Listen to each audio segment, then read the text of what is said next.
بڑی دنیا پھری ہے، جتنا اسپین میں جا کے دکھ ہوا کہیں نہیں ہوا۔ اس بات کا دکھ نہیں تھا کہ 800 سال کی حکومت ختم ہو گئی، دکھ اس پر میں مسجد قرطبہ میں کھڑا رو رہا تھا۔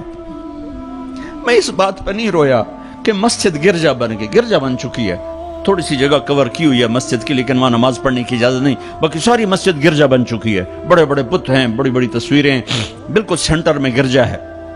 نہیں، اس میں نہیں رویا، رویا اس بات پر محراب کے سامنے کھڑا تھا اور مجھے وہاں قرطبی نظر آ رہے تھے نماز پڑھاتے ہوئے، ابن عربی کے فلسفے نظر آ رہے تھے، اللہ کی معرفت کی گتھیاں سلجھا رہے تھے،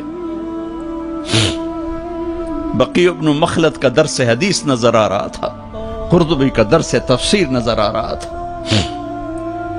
یحییٰ بن یحییٰ اندلسی کی درس حدیث کی مجلس نظر آ رہی تھی، لیکن وہ میرے خوابوں میں تھا، باہر تو بت پڑے ہوئے تھے۔ اور میں جو دکھی ہوا کس بات پہ ہوا کہ جس وجہ سے اسپین کی مسجدیں گرجا بن گئی، 800 سالہ حکومت زیر و زبر ہو گئی، وہ ساری وجہ میرے دیس پاکستان میں موجود ہیں، اور کوئی نہیں سمجھ رہا، کوئی نہیں سمجھ رہا۔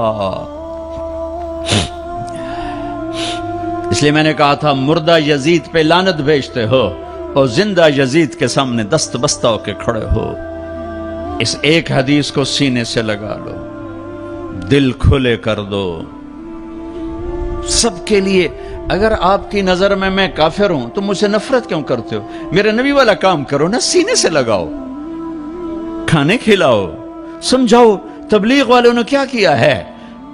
آپ کو ہاتھ جوڑ کے کہتا ہوں تبلیغ میں ٹائم لگاؤ۔ پوری دنیا میں واحد دین کی محنت ہے جس نے محبت کا وہ پیغام پہنچایا ہے کہ امت کو فرقہ واریت سے نکال کر ایک امت پنے کی شکل دکھائی ہے۔ میرے نبی نے کیا کیا؟ عبداللہ بن ابی کا جنازہ پڑھا دیا۔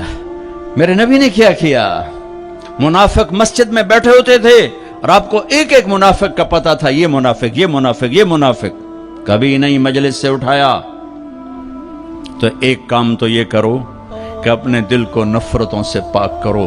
امت بن کے رہنا زیادہ پسندیدہ ہے اللہ رسول کو، یا کسی فرقے کا جھنڈا اٹھا کے کھڑے ہونا اللہ رسول کو زیادہ پسند؟ رہو اپنے اپنے فرقوں میں رہو۔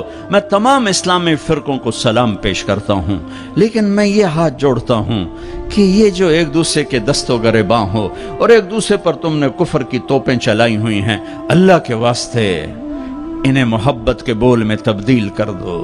ایک دوسرے کے گلے لگ جاؤ، ایک دوسرے کو کھلے ماتھے سلام کرو، ایک دوسرے کے پیچھے نمازیں پڑھو، ایک دوسرے کو قریب بٹھاؤ۔ اپنے نبی کی تم چھوڑو مولوی کی بات، میری تھوڑا قرآن اٹھا کے پڑھ لو، قرآن اٹھا کے پڑھ لو، خود پڑھو، اپنے رب دا قرآن پڑھو، اپنے نبی دی حدیث پڑھو، اپنے نبی دی زندگی پڑھو تو انہوں پتہ لگ جائے۔ تو آج اپنے نبی کی ایک عظیم الشان سنت پیش کر رہا ہوں کہ اس دل کو سب کی نفرت سے صاف کر دو۔